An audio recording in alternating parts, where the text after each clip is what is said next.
Creo que para mí no es un tema que realmente que surgió, sino que es un tema que se ha desarrollado de una serie anterior. En la exposición podemos observar, de hecho, el primer cuadro es el de presupone un animal que sería como el primer animal que ha logrado salirse del agua dentro de la evolución. El cuadro se llama First Four-Legged, o sea, el primer cuadrúpedo, ¿no? Y eso salió de esa serie llamada Desiluminaciones, en la cual estaba pensando la temática de la información desde la pintura, o pensando cómo se podría materializar esta idea de la información, pero más como en términos de materia y a partir de un fenómeno que no se ve, que más bien es invisible, que es más como una serie de ondas, que se relaciona mucho con el paisaje, por cierto, pero que también cómo pintar, llegar a preguntas como cómo pintar una recepción, cómo pinto una transmisión, cómo pinto una fusión, objetos que no son los objetos clásicos de un bodegón, ¿no? Entonces, yo creo que a nivel, eso desató que a nivel de color, de composición, de movimiento, eso, digamos, rige una serie de parámetros para partir y hacer una serie de pinturas. En los cuadros expuestos también a esa idea de temática de la información viene el tema de la naturaleza, o sino más bien la relación entre naturaleza y tecnología, y siguiendo un poco esa idea de que estamos tratando de retratar aquí lugares que no se ven, lugares donde el cuerpo físicamente no tiene acceso, como el fondo del mar, o en otras series que no están ahí, ver encima de los aviones. Entonces, más bien usar la imaginación y crear un imaginario para tener acceso a ciertos lugares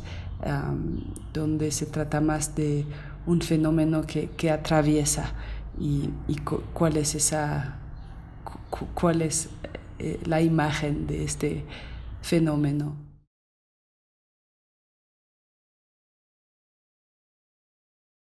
Yo creo que depende mucho del medio o del soporte que voy a usar o que estoy usando en algún momento. En relación a las pinturas que están en la exposición, se usa, primero son telas que vienen preparadas con un fondo de color predefinido que yo hago a propósito, es decir, que defino cierto color en el fondo para que mi tela es vacía, pero al momento de empezar ya hay un cierto tono que va a anunciar, digamos, el uso de ciertos colores o que me pueden intuir. Es como si a propósito quiero interferir para que cuando voy a empezar ya haya algo que me guíe de manera intuitiva, pero con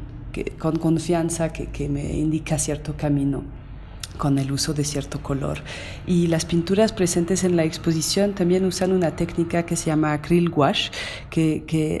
por su nombre es acrílico gouache, es un acrílico pero que tiene la calidad del gouache, ese lado mate, pero que me permite hacer capas, y es muy nuevo, es algo que no logro conseguir en México,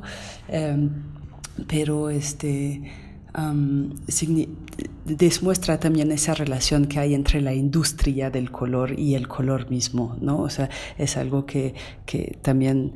muestra cómo se determinan el uso de ciertos colores de una época, de un momento.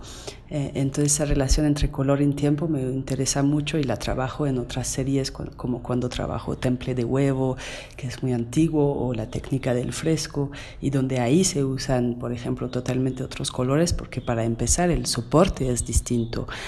Y regresando a la serie en la exposición, entonces tienen ese fondo de color, llevan este acryl gouache, pero también pues los temas que he hablado en la pregunta sobre mi interés por la temática que manejo en los cuadros, pues tratan mucho sobre temas de fondos submarinos, el mundo acuático, el imaginario de seres que viven en el agua, como el ser que mismo evolucionó y que salió del agua, o las algas o los cables submarinos en el fondo del océano. Entonces no es realmente una coincidencia ahí que se use una técnica a base de agua como el acrílico o gouache para tratar de un tema en donde todo es muy acuático y hay manchas y hay sí, no son accidentes. Entonces es una cosa básica de fondo y forma, en donde cómo encontrar esa ecuación en donde a la vez estamos tratando cosas formales de composición, líneas, trazo, manchas, gráfica, pero también estamos hablando de todo otro tema o estamos tratando de conceptualizar algo que no solo es formal, pero también yo creo que al final no hay una verdad en el color, porque los colores cambian y es un proceso intuitivo que demuestran una disposición del artista o de la persona que los usa y demuestran una identidad que está ligada al final a la época que una atraviesa.